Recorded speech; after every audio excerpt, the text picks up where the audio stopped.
আসসালামু আলাইকুম দর্শক। সাম্প্রতিক বাংলাদেশের নানা বিষয় নিয়ে আজকে আমাদের সঙ্গে আলোচনায় আছেন রাজনৈতিক বিশ্লেষক। নমস্কার, আমি তরুণ ঘোষ। নানান যন্ত্রণায় জর্জরিত একটা দেশ বাংলাদেশ। এমনি তাদের নানান রকমের অবস্থা খারাপ, তারপর মরার ওপর খাঁড়ার গা আসতে চলেছে।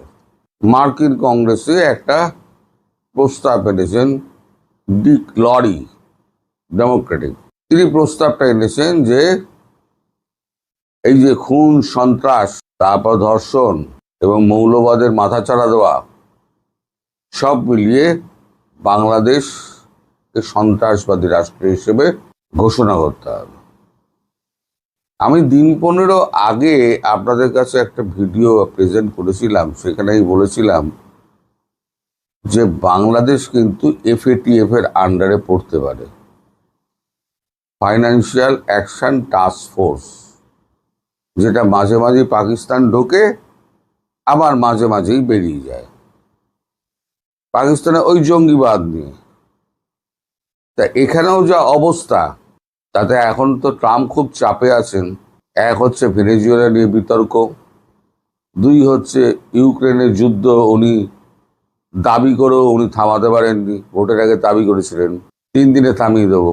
তারপর ইরানের সঙ্গে ঝামেলা, ভারতের সঙ্গে সম্পর্ক খারাপ, সব মিলিয়ে ট্রাম্পের ওপরেতে একটা দারুণ চাপ তৈরি হয়েছে। এখন সেই চাপটাকে কাজে লাগাচ্ছে ডেমোক্র্যাটরা, ফলে রিপাবলিকানরা এখন একটুখানি খারাপ অবস্থায় রয়েছে যাকে বলা যায়। এখন এটা যদি সত্যি সত্যি সংসদে যদি মার্কিন কংগ্রেসে যদি এটা প্রস্তাব পাশ হয়ে যায়, তাহলে কিন্তু বাংলাদেশের ওপরে অর্থনৈতিক নিষেধাজ্ঞা আসতে পারে। আর অর্থনৈতিক নিষেধাজ্ঞা মানে সমস্ত রকমের সাহায্য বন্ধ, কোনো দেশ থেকে কিচ্ছু কিনতে পারবে না, আমাদের ভারত থেকেও কিনতে পারবে না, এবং কেউ কিছু দেবেও না FATF এর আন্ডারে ফেলে দিলে। এতে গেলে একটা সাইড, এবং ঘটনার দ্বিতীয় সাইড হচ্ছে তারেক রহমানের ভারতে আসা নিয়ে একটা বিতর্ক তো চলছেই। এই বিতর্কের মূল কেন্দ্রে রয়েছেন খলিলুর রহমান, তাকে তো আমেরিকা বসিয়েছে, এবং ভারতের সঙ্গে অজিত দোভালের সম্পর্ক ভারতও এর মধ্যে কিছুটা হেল্প করেছে। এখন খলিলুর রহমান তিনি তুর্কি যাচ্ছেন, গিয়ে তিনি নানান রকম এগ্রিমেন্ট করছেন, চায়না যাচ্ছেন, নানান রকম এগ্রিমেন্ট করছেন, পাকিস্তান যাচ্ছেন, নানান রকম কথা বলছেন। এবার তাকে রিজাইন করতে বলা হয়েছে। তারেক রহমান বলেছেন আপনি রিজাইন করুন, সে নারাজ। এখন জাতিসংঘের সঙ্গে যিনি জড়িত, তাকে ঝপ করে বরখাস্ত তো করা যায় না, ফলে তারেক রহমান খুব মুশকিলে পড়েছেন। এখন তারেক রহমান তার সঙ্গে জুড়ে দিয়েছেন একটা লেজুর প্রেসার কুকার বোমা। এই সমস্ত উদ্ধার যদি হয় এবং বাস যদি করে, 2-4টে বোধহয় মারা গিয়েছেন, একটা এরকম খবর একটা পেলাম, কোনো মাদ্রাসার সামনে একটা মারা গিয়েছে, বিস্ফোরণ হয়েছে, সেখানে 5 জন ছাত্রছাত্রী আহত হয়েছে। কতটা ঠিক কতটা ভুল আমি জানি না, কারণ আমাদের কাছে তো খবরের কাগজ আসে না, আর মিডিয়া সব কথা তো আমাদেরকে বলে না। যার যেটা ইস্যু থাকে সেই ইস্যু নিয়ে কথা বলে, আমাদের পক্ষে জানাটা একটুখানি মুশকিল।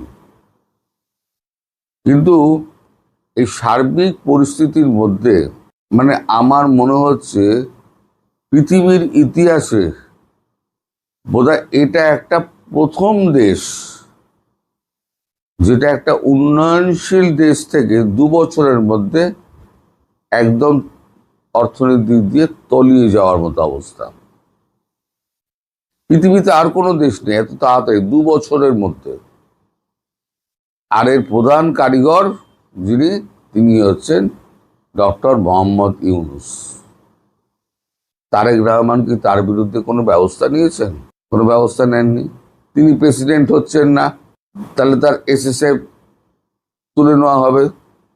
এখন যে একটা মামলা হয়, এর আগে মামলা হয়েছিল, অ্যাকসেপ্ট করা হয়নি।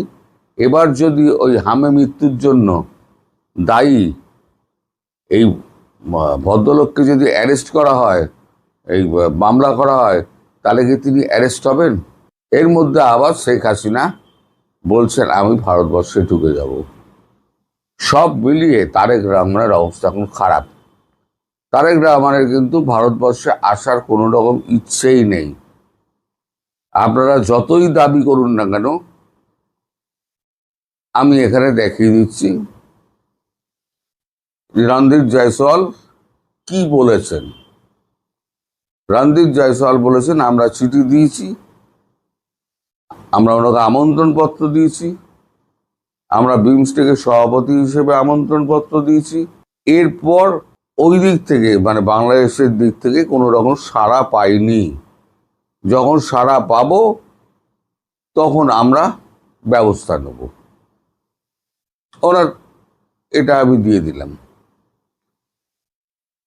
এই অবস্থার মধ্যে আপনারা যে সমস্ত মন্ত্রী রয়েছেন, একজন কেউ বলছেন যে আমার গ্যাস দিতে 2 বছর সময় লাগবে। তা 2 বছর কি রোগের সব হাঁড়ি কড়াই তুলে দিয়ে 2 বছর শুয়ে থাকবে? তা আপনি আছেন কি করতে? মন্ত্রী হয়ে আছেন কি করে? আর একজন আবার বলছেন যে না, আমি তো আর মাটির মধ্যে গিয়ে আমি তো আর তেল তুলে আনতে পারবো না, সেটা সম্ভব নয়। তো এরা এই যে নির্লজ্জ যে সমস্ত মন্ত্রীরা রয়েছে, বিদ্যুৎ মন্ত্রী বিশেষ করে টুকু, সে গতবারেও যে কাণ্ড করেছিল এবারেও সেই কাণ্ড করেছে। সুতরাং তারেক রহমানকে নির্দোষ এই কথাটা আপনি বলবেন কি করে? যে হ্যাঁ উনি চেষ্টা করছেন, উনি আইন শৃঙ্খলা উন্নতি করার চেষ্টা করছেন, উনি বিভিন্ন দেশের সঙ্গে যোগাযোগ করছেন, উনি পার্শ্ববর্তী সব থেকে বড় গণতান্ত্রিক রাষ্ট্র ভারতবর্ষেই উনি যে অনীহা প্রকাশ করছেন, তার কারণ হচ্ছে জামাতকে ভয় আর জামাতের সাঙ্গপাঙ্গগুলোকে ভয়। তা অতই যদি ভয় হয় তাহলে মুচলেখা দিয়ে আপনি ভারত এবং মার্কিন যুক্তরাষ্ট্রের কাছে মুচলেখা দিয়ে আপনি এলেন কেন? একবার মুচলেখা দিয়ে তো আপনি বিদেশ গেলেন, 17 বছরে বিদেশ থাকলেন, আবার একটা মুচলেখা দিয়ে আপনি প্রধানমন্ত্রী হয়ে এসে আপনাকে তো মুচলেখা স্পেশালিস্ট বলতে হবে। সব জায়গায় আপনি মুচলেখা দিচ্ছেন। তো সব নিয়ে বাংলাদেশ কিন্তু একটা ঘোটালার মধ্যে পড়ে গেছে। এই বাংলাদেশ কিন্তু আগামী দিনে খুব দুর্যোগের মধ্যে দিয়ে যাবে, যেটা আমি আগেও বলেছিলাম, দিন 15 আগে FATF পড়তে পারে, সেটা কিন্তু হতে যাচ্ছে। মার্কিন কংগ্রেস যদি ওই ডেমোক্র্যাট সাংসদের এটা নিয়ে প্রস্তাব নিয়ে আলোচনা করে এবং ট্রাম্পকে প্রেশার দেয়, অথবা মার্কিন কংগ্রেস নিজেই, কারণ রিপাবলিকানরা অনেকেই ট্রাম্পের বিরুদ্ধে চলে গিয়েছে, তাহলে এখন ট্রাম্পের বিরুদ্ধে যারা গিয়েছে তারাও যদি ভোট দিয়ে দেয় তাহলে পরে ট্রাম্পের কিছু করার থাকবে না। ট্রাম্পকে ওই উপেক্ষা করে মার্কিন কংগ্রেসই স্যাংশন চাপিয়ে দেবে। আর স্যাংশন চাপিয়ে দিলে আপনারা কোথাও দিয়ে কিছু পাবেন না। আর আপনার দুর্ভাগ্যের জন্য আপনারাই দায়ী, আপনার নেতারাই দায়ী। মানে আপনারা বলতে কি, আমি সাধারণ মানুষকে বলছি না, আমি বলছি যারা এই সমস্ত উৎপাতকারী আর মন্ত্রী পরিষদ যারা, তাদের কথা বলছি। সাধারণত মানুষ তো খেটে খাওয়া মানুষ, তারা চায় দুবেলা শান্তিতে থাকতে, খাবারটা জুটুক, আমার কাজটা জুটুক। এখন খাবারও নেই, কাজও নেই, সব মিলিয়ে পরিস্থিতি অত্যন্ত খারাপ। দেখা যাক কি হয়। প্রিয় সুধী, যে যেখান থেকে দেখছেন সবাইকে অনেক অনেক প্রীতি ও শুভেচ্ছা। প্রিয় সুধী, আপনারা জানেন বাংলাদেশ একটি টার্মোয়েল সিচুয়েশনের ভিতর দিয়ে যাচ্ছে। 2024 সালের জঙ্গি উত্থানের পর আমেরিকার সহযোগিতায় ডক্টর ইউনূসের পৃষ্ঠপোষকতায় বাংলাদেশে যে জঙ্গিবাদের উত্থান হয়েছে, তারেক জিয়া যেটিকে প্রচ্ছন্নভাবে সাহায্য সহযোগিতা করে সমর্থন দিয়ে গিয়েছিলেন, তারপর সবার সহযোগিতায় তিনি ক্ষমতায় আসলেন। কিভাবে আসলেন? বাংলাদেশ আওয়ামী লীগ, যাদের মেজরিটি শেয়ার হোল্ড জনগণের কাছে, অর্থাৎ সবচাইতে বেশি ভোট যাদের, তাদেরকে ক্ষমতার বাইরে রেখে কিভাবে রাখলেন? তিনি ডক্টর ইউনূসকে বললেন যে আওয়ামী লীগকে যদি আপনি ক্ষমতার বাইরে না রাখেন তাহলে বাংলাদেশে কোনো সরকার বদল হবে না, আবারও শেখ হাসিনা ক্ষমতায় আসবে, দিল্লি থেকে এসে বাংলার মসনদে আবারও ওই আওয়ামী লীগের অভিষেক হবে। এই কথা বলার পর ডক্টর ইউনূস বুঝলেন এবং অ্যাসেসমেন্ট করে দেখলেন সত্যি তাই, এবং সেটাই তিনি করলেন। আওয়ামী লীগের কার্যক্রম নিষিদ্ধ করে আওয়ামী লীগ বাদে নির্বাচন হলো। সেই নির্বাচনে বিশাল সংখ্যাগরিষ্ঠতা নিয়ে তারেক রহমান আসলেন। এখন বিষয় হচ্ছে, গরিবকে যদি আপনি একটি হাতি উপহার দেন, এখন হাতির খোরাক জোগানো এই গরিব মানুষের পক্ষে খুবই কঠিন হয়ে দাঁড়ায়। তারপরে যদি আপনার প্রতিবেশীরা, আপনার বন্ধুরা, আপনার রাষ্ট্রের যারা বন্ধু, তারা যদি আপনার প্রতি অসন্তুষ্ট থাকে, তাহলে কিন্তু আপনার পক্ষে এই হাতি পোষা সত্যিকারের কঠিন হয়ে দাঁড়ায়। তারেক রহমান ক্ষমতায় আসলেন। তিনি যখন, আপনারা জানেন যে তারেক রহমান এখন প্রধানমন্ত্রী হিসেবে ক্ষমতায় আছেন, কিন্তু এর আগে ব্রিটিশ আমলে যে দ্বৈত শাসন ছিল রবার্ট ক্লাইভের সময়, সেই দ্বৈত শাসনের মতো করে তিনি কিন্তু আরও একবার ক্ষমতা চালিয়েছিলেন। তার ক্ষমতাটি কেমন ছিল? তার মা প্রয়াত প্রধানমন্ত্রী খালেদা জিয়া ছিলেন দায়িত্বে, মানে তার দায়িত্ব ছিল কিন্তু কোনো ক্ষমতা ছিল না। আর তারেক রহমানের কোনো মানে দায়িত্ব ছিল না কিন্তু ক্ষমতা ছিল অগাধ। হাওয়া ভবনের মাধ্যমে তিনি খাম্বা বিলি করেছেন, তিনি বিদ্যুতের জন্য মহা কর্মযজ্ঞ করেছেন, কিন্তু এক ফোঁটা বিদ্যুৎও তিনি জাতিকে দিতে পারেননি। এবং তিনি যখন ক্ষমতার থেকে যান তখন বাংলাদেশের অর্থনীতিকে রেখে গিয়েছিলেন $৭৬ বিলিয়ন। ৭৬ বিলিয়ন, খেয়াল করে দেখেন, $৭৬ বিলিয়ন। আর প্রধানমন্ত্রী শেখ হাসিনা 2008 সালে জয়লাভ করার পরে 2009-এর জানুয়ারিতে, 5 জানুয়ারিতে তিনি যখন সরকার শুরু করেন, আর 2024-এর 5 আগস্ট তিনি ক্ষমতার থেকে যখন চলে যান, তখন তিনি রেখে গিয়েছেন বাংলাদেশের মানুষের জন্য অর্থনীতির সাইজ 800 বিলিয়ন। আপনারা যদি 76:800 যদি খেয়াল করে দেখেন, তাহলে কত গুণ এই অর্থনীতিকে বৃদ্ধি করা হয়েছে। মানুষের অর্থনৈতিক চাহিদা, মানুষের গ্যাসের চাহিদা, বিদ্যুতের চাহিদা, ট্রান্সপোর্টেশনের চাহিদা, মানুষের যে গাড়ি ঘোড়ার চাহিদা, ট্রেন রেলের চাহিদা এবং রোড ট্রান্সপোর্ট করার জন্য যে চাহিদা, সেটা শত শত গুণ বেড়ে গিয়েছিল। আপনারা জানেন বিএনপির সময়ে বিদ্যুৎ শুধু যেত, আসতো না কখনো। তার মানে সেই অবস্থা থেকে পরিত্রাণ করার জন্য প্রধানমন্ত্রী শেখ হাসিনা এই বিদ্যুৎ ব্যবস্থাকে ঢেলে সাজালেন, বাংলাদেশকে শক্তিতে স্বয়ং সম্পূর্ণ করলেন। আর যেটুক অভাব ছিল সেটুক ভারত থেকে এনে তিনি পুড়িয়েছিলেন। প্রধানমন্ত্রী শেখ হাসিনার সময়ে ভারত থেকে তিনি 400 মেগাওয়াট পর্যন্ত বিদ্যুৎ তার দিয়ে ঢাকাতে এনেছিলেন, এবং আদানির কাছ থেকে আরও 1600 মেগাওয়াট, মোট 2000 মেগাওয়াট বিদ্যুৎ ভারত আমাদেরকে দিয়েছিল। আমরা টাকা দিয়েছি, কিন্তু টাকা দিলেই যে সব কিছু পাওয়া যায় না, এখন তো বুঝলেন। আজকে বাংলাদেশের কি অবস্থা? আজকে বাংলাদেশে বিদ্যুৎ নেই, আজকে বাংলাদেশে গ্যাস নেই, আজকে বাংলাদেশে কারখানা বন্ধ হয়ে যাচ্ছে, লক্ষ লক্ষ মানুষ বেকার হয়ে যাচ্ছে। এখন ভারতের কাছে হাত পাতা ছাড়া তারেক রহমানের বিকল্প কোনো পথ নেই। আপনি খেয়াল করে দেখেন, প্রধানমন্ত্রী শেখ হাসিনা যখন ক্ষমতায় ছিলেন, তিনি চুক্তি করেছিলেন কাতারের সাথে। কিসের জন্য? এলজি গ্যাসের জন্য। যেই গ্যাসের ভ্যালু প্রধানমন্ত্রী শেখ হাসিনার সাথে ভিত্তিমূল্য ছিল $9 থেকে $11। এই পিটার হাস, এই বাটপার যে বাংলাদেশের রাজনীতিতে হস্তক্ষেপ করেছিল, অবৈধ টাকা এখানে পেনিট্রেট করিয়েছিল, তাকে খুশি করার জন্য কাতারের চুক্তিটি না রেখে এই পিটার হাসের সাথে চুক্তি করা হলো $44। খেয়াল করে দেখেন, আমাদের গ্যাস কিন্তু ভারত থেকেও আসতে পারে, আমাদের গ্যাস রাশিয়া থেকে আসতে পারে, আমাদের গ্যাস ইরান থেকে আসতে পারে।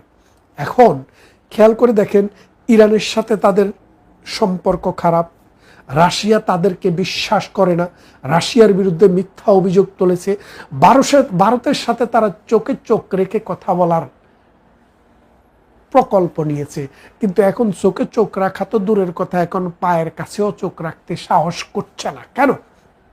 কারণ ভারতের যে বিশাল শক্তি, আজকে যদি ভারত এই 2000 মেগাওয়াট বা 1600 মেগাওয়াট বিদ্যুৎ বন্ধ করে দেয়, অর্থাৎ আদানি যদি টেকনিক্যাল ফল্ট বা কোনো একটা ফল্ট দেখিয়ে যদি 1600 মেগাওয়াট বিদ্যুৎ বন্ধ করে দেয়, তাহলে ঢাকা শহরে আগামীকাল আর বিদ্যুতে থাকবে না। বিদ্যুৎ মন্ত্রী টুকু সাহেব বললেন যে আগামী 2 বছর পর্যন্ত বিদ্যুতের উন্নয়ন করার কোনো সম্ভাবনাই নেই। তারা মালয়েশিয়াতে গিয়েছেন কিছু প্রাকৃতিক গ্যাস কেনার জন্য। মালয়েশিয়া বলেছে আমরা কিছু দিতে পারি, তবে এটার কন্টেইনার তৈরি হয়ে আসবে চায়না থেকে, সেই কন্টেইনারটি তৈরি হতে লাগে 2 বছর। তাহলে খেয়াল করে দেখেন বাংলাদেশ আজকে যে মহা বিপদে আছে। আমি যে কথাটি দিয়ে শুরু করেছিলাম যে হাতি যদি কেউ আপনাকে উপহারও দেয়, সেই হাতি কিভাবে পুষবেন সেই সক্ষমতা আপনার থাকতে হবে। প্রধানমন্ত্রী শেখ হাসিনা বাংলাদেশ আওয়ামী লীগ 15-16 বছর 17 বছর সময়ে বাংলাদেশের অর্থনীতিকে 76 বিলিয়ন থেকে 800 বিলিয়নে উন্নীত করেছেন। বাংলাদেশের মানুষের মাথাপিছু আয় $750 থেকে $2700 $2800 উন্নীত করেছেন। বাংলাদেশের বিদ্যুতের চাহিদা 4000 মেগাওয়াট থেকে উন্নীত করে তিনি 1900 থেকে 2000 20,000 মেগাওয়াটে উন্নীত করেছেন। বাংলাদেশ এখন মধ্যম আয়ের একটি দেশ। সে দেশটি পরিচালনার জন্য যিনি দায়িত্ব নিয়েছেন তারেক রহমান, এই দেশের অর্থনীতিকে বোঝার সক্ষমতা তারেক রহমানের নাই। যার কারণে বাংলাদেশে বিদ্যুৎ সেক্টরে এখন ধস নেমেছে। মানুষ রান্না করার জন্য গ্যাস পাচ্ছে না। শুধু কি তাই, বাংলাদেশে যে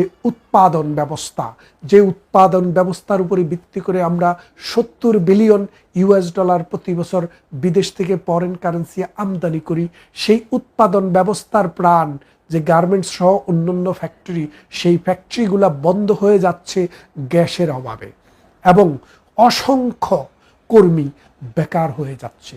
এই লক্ষ লক্ষ কর্মী বেকার হয়ে যাওয়ার কারণে বাংলাদেশে যে সোশ্যাল অডাসিটি সৃষ্টি হয়েছে, বাংলাদেশে যে দারিদ্র্যের সৃষ্টি হয়েছে, এটার রোখার ক্ষমতা তারেক রহমান এবং তার মন্ত্রণালয়ের নেই। কারণ তিনি ক্ষমতা ভোগ করেছেন, তিনি দায়িত্ব কিভাবে পালন করতে হয় তার মায়ের যুগে তিনি সেটা শিখেননি। আজকে তিনি শিখতে এসেছেন, কিন্তু আজকে তার অনেক দায়িত্ব, এখন দায়িত্বও আছে, ক্ষমতাও আছে, তারপরেও তিনি পাচ্ছেন না। দেখেন বাংলাদেশের রাজনীতিতে, বাংলাদেশের অর্থনীতিতে, বাংলাদেশের সমাজে এবং বাংলাদেশের ভৌগোলিক প্রেক্ষাপটে এবং বাংলাদেশের সার্বভৌমত্বে ভারতের যে প্রয়োজনীয়তা, ভারতের যে প্রভাব, সেটা অনস্বীকার্য। ভারতের সাথে সম্পর্ক খারাপ করে এই বাংলাদেশের অর্থনীতি টিকবে না। ভারতের সাথে সম্পর্ক খারাপ করে এই বাংলাদেশের রাজনীতি চলবে না।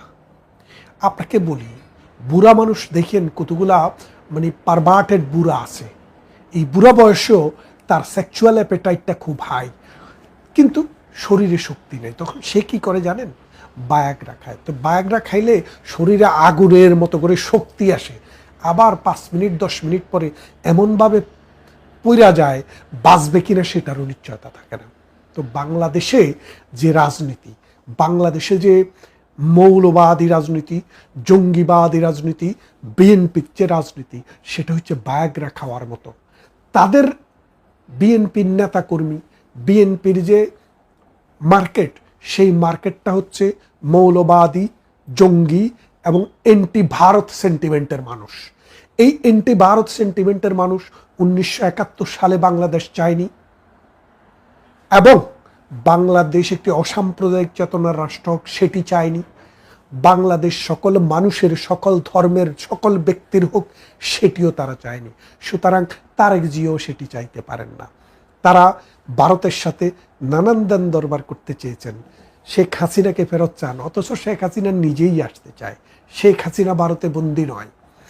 এখন বিষয়টা হচ্ছে আজকের বাংলাদেশের যে অবস্থা, এই অবস্থায় আরেকটি সমস্যা আগামী মাসে যুক্ত হচ্ছে। সেই সমস্যাটি হচ্ছে আমাদের যে সেচ ব্যবস্থা, আমাদের যে পানি বন্টন ব্যবস্থা, ভারতের সাথে 30 বছর মেয়াদী একটি চুক্তি হয়েছিল 1996 সালে প্রধানমন্ত্রী শেখ হাসিনা ক্ষমতায় আসার পর সেই চুক্তিটি করেছিলেন। সেই চুক্তিটি 30 বছরের জন্য করেছিলেন, গঙ্গার পানি বন্টন চুক্তি। সেই গঙ্গার পানি বন্টন চুক্তিটি আগামী মাসে অর্থাৎ সেপ্টেম্বর মাসের 26 তারিখে সেটি শেষ হয়ে যাচ্ছে। তাহলে আপনি বোঝেন এখন তারেক জিয়াকে ভারতের কাছে ভিক্ষে চাইতেই হবে। কেন চাইতে হবে? কারণ এই গঙ্গা নদীর পানি ভারত থেকে আসে। উজানের দেশ ভারত, বাটির দেশে বাংলাদেশ। বাটি বাংলায় এই গঙ্গার পানি দিয়েই কিন্তু উৎপাদন ব্যবস্থা শানিত। এবং আমরা যে খাদ্যে স্বয়ংসম্পূর্ণ, এর মূল কারণ হচ্ছে শুষ্ক মৌসুমে ভারত থেকে পানিটা যথাযথভাবে যদি পাই তাহলেই কিন্তু আমরা খাদ্যে স্বয়ংসম্পূর্ণতা ধরে রাখতে পারি। আজকে ভারতের সাথে আমাদের সম্পর্কটা যে তলানিতে গিয়ে নেমেছে, ভারতের সাথে সম্পর্কটা যে জায়গায় এই তারেক জিয়া নিয়ে গিয়েছে, তার সভাসদন যারা আছে তারা যেভাবে নিয়ে গিয়েছে, তার মৌলবাদী জঙ্গি গোষ্ঠী, তার এনসিপি গোষ্ঠী এবং ডক্টর ইউনূস গোষ্ঠী বাংলাদেশের সাথে এই বন্ধুপ্রতিম রাষ্ট্রের সম্পর্কটিকে যে জায়গায় নিয়ে গিয়েছে, সেখান থেকে যদি আমরা ফেরত আসতে না পারি, এই বাংলাদেশে দুর্ভিক্ষে আসাটা খুব বিচিত্র কিছু হবে না। কারণ বাংলাদেশের কৃষি উৎপাদন দুইটি কারণে ব্যাহত হচ্ছে এখন। এক, গ্যাস নেই, বিদ্যুৎ উৎপাদন হচ্ছে না, সুতরাং বিদ্যুৎ না থাকলে পানি সরবরাহ করা যাচ্ছে না বিস্তীর্ণ বাংলায়। আর দ্বিতীয় আরেকটি ঘটনা আসছে, সেটি হচ্ছে ভারতের সাথে যদি এই পানি চুক্তিটি নবায়ন না হয়, ভারতে যদি পানিটি বন্ধ করে দেয়, তাহলে বাংলাদেশের পক্ষে ভারতের সাথে যুদ্ধ করে অথবা আন্তর্জাতিক আদালতে গিয়ে এই পানি চুক্তিটিকে বাস্তবায়ন করা অর্থাৎ পানি নিয়ে আসা কোনোভাবেই সম্ভব না।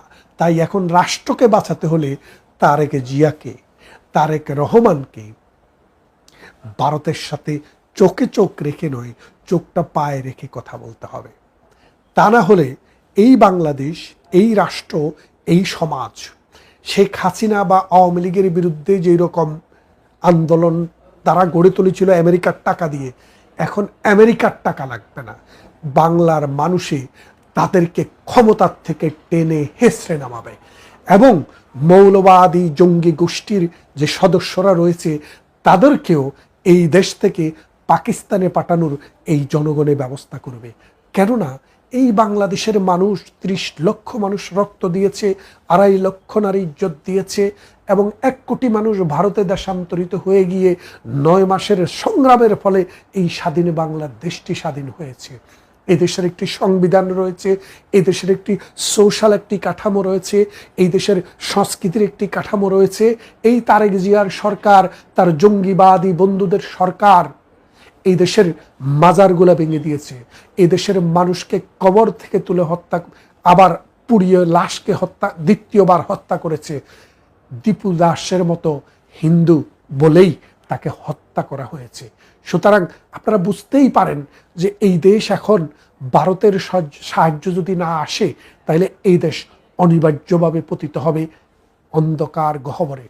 মানুষ খাবার পাবে না, মানুষ বিদ্যুৎ পাবে না, মানুষ গ্যাস পাবে না, মানুষ পানীয় পাবে না। শুধু কি গঙ্গা, 54টি নদী ভারত থেকে এসছে, এই 54টি নদীর পানি আস্তে আস্তে নিম্নগামী হতে থাকবে। কারণ যুগের বিবর্তনে ভারতে মিঠা পানির ব্যবহারের পরিমাণ বাড়ছে এবং অর্থনৈতিক চাকা শক্তিশালী হওয়ার কারণে তারা পানির ডাইভার্সিফাইড যে ব্যবহার, সেটাও ভারত এখন পথ খুঁজতে। তাইলে ভারতের সাথে আপনি যদি বেঁচে থাকতে চান, সম্পর্ক ভালো রাখতে হবে। আর এই সম্পর্ক ভালো রাখতে হলে তাড়াতাড়ি তারেক জিয়াকে বিনা সত্ত্বে ভারতে গিয়ে মোদির সাথে বসতে হবে। কারণ নরেন্দ্র মোদি ভারতের প্রধানমন্ত্রী, নির্বাচিত প্রধানমন্ত্রী, তার হাত ধরে ভারতের অর্থনীতি দিন দিন আরো শক্তিশালী হচ্ছে। সুতরাং এখন যদি এই ভারতের নরেন্দ্র মোদি তথা ভারতের মোদি গভর্নমেন্ট তথা ভারতের জনগণের সাথে যদি সম্পর্ক তৈরি করা না যায়, এই বাংলাদেশের অস্তিত্ব বিলীন হবে। আরেকটি কথা বলে রাখি, সাম্প্রতিক 10 আগস্ট জাতিসংঘের যে নিরাপত্তা পরিষদ রয়েছে, সেই নিরাপত্তা পরিষদের অ্যাডভাইজরি কমিটি বলেছে যে বাংলাদেশে আল কায়দা জঙ্গি নেটওয়ার্ক শক্তিশালী হচ্ছে, যেই কোনো সময় জঙ্গিবাদ এই দেশটিকে গ্রাস করে নিতে পারে। সে বিষয়টি নিয়ে আরেকটি পূর্ণাঙ্গ ভিডিও করব। আজকে এখানে শেষ করব এই কথা বলে যে বাংলাদেশের অস্তিত্ব টিকে থাকা, বাংলাদেশের মানুষের জীবনের স্বাচ্ছন্দ্য এবং বাংলাদেশ বহির্বিশ্বে যে অর্থনৈতিক কর্মকাণ্ড তথা আমাদের যে আন্তর্জাতিক বাণিজ্যে যদি টিকে থাকতে হয়, আমাদেরকে ভারতের সাথে সম্পর্ক উন্নয়ন করতে হবে। ভারতের বন্দর ব্যবহার করতে না দেওয়ার কারণে, ভারতের পোর্ট এবং ভারতের বিমানবন্দর ব্যবহার করতে না দেওয়ার কারণে আমাদের 15 থেকে 20% ফরেন এক্সপোর্ট অর্থাৎ যে গার্মেন্টস ম্যানুফ্যাকচারিং আমরা রপ্তানি করি, কাঁচামাল রপ্তানি করি, সেটা এখন বন্ধ হয়ে গেছে। যার কারণে এখনও বাংলাদেশ 2 নম্বরের মানে গার্মেন্টস ম্যানুফ্যাকচারিংয়ের 2 নাম্বার থেকে 3 নম্বরে চলে গেছে।